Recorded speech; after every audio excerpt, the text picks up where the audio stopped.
Igiling-giling, igiling-giling. Gusto ko lang naman magluto ng giniling eh. Bakit nangaaway ka?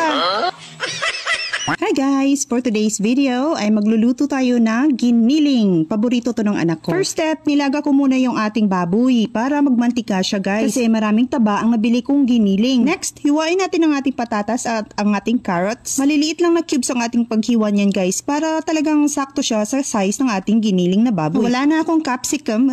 Capsicum? Yung siling matamis o yung sweet pepper. Sunod, hiwain natin ang ating mga pampabango. Yan yung ating sibuyas at ang ating bawang. At hiwain nyo yan ng paminch o yung maliliit talaga na hiwa. O diba, may naalala akong cookery term nung high school kami.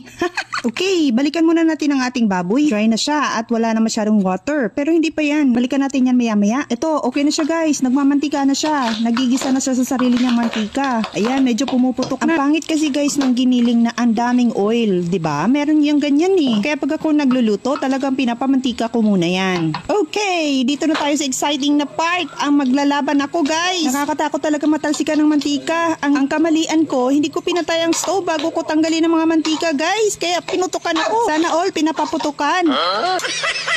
Kita nyo to? Ganito kadaming mantika na natanggal ko guys. Napaka-unhealthy pag hinayaan mo lang yan dyan sa giniling mo. Kaya isa yung tip guys. Pamantikain nyo muna yung giniling nyo bago nyo siya igisa. Napakalasa niyan guys. At pwede nyo yung gamitin sa susunod nyong lutuin. Okay, let's get back to cooking. So ito magigisa na tayo no. Set aside mo lang yung giniling mo sa side. Tapos ilagay mo na yung bawang at sibuyas mo dyan. At igisa mo yan ng konti. Yung tipong lalabas lang ang bango ng ating bawang at ang ating sibuyas. Pero syempre nakadepende na rin yan sa inyo. Yung iba gusto nila nagba-brown talaga yung bawang bago nila ilagay yung sibuyas. Ako guys, diretso na. Kanya-kanya tayong style. Sunod, lagay mo na yung carrots at ang patatas natin. Isa mo lang ng konti dyan sa mantika. Tapos ihalo mo na yung baboy mo. Mas masarap sana to guys kung meron tayong capsicum. Kaya lang ayaw kasi ng anak ko noon. Ayaw niya ng amoy. Lagay mo na yung asin at ang iyong pepper. Tapos nilagyan ko ng oyster sauce. Ayaw ko kasi ng giniling na may ketchup guys. Mas gusto ko yung giniling lang talaga at toyo ang ilagay mo dyan. Okay-okayin lang natin yan hanggang sa mag-well combine ang ating ingredients. Lagay tayo ng konting tubig kasi nag-dry up na yung ating giniling. Mekos-mekos ulit at tanggalin mo yung mga naninikit dyan sa pan. Takpan lang natin at hayaan nating maluto ang ating carrots at ang ating patatas. And we are done. Medyo half cook lang yung ating carrots guys. Sinadya ko talaga yan kasi gusto kong subukan ng anak ko kung kakainin niya ba o hindi. Okay, let's have a closer look. Yan, ang sarap guys. Masarap din to pag may beans. So andito na yung anak ko. Tingnan natin kung magugustuhan niya ang luto ko o hindi.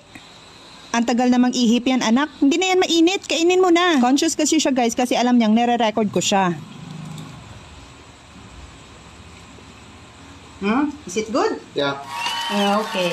Thank you, boy. My son loves my cooking. Okay. Bye to the camera. Okay, bye.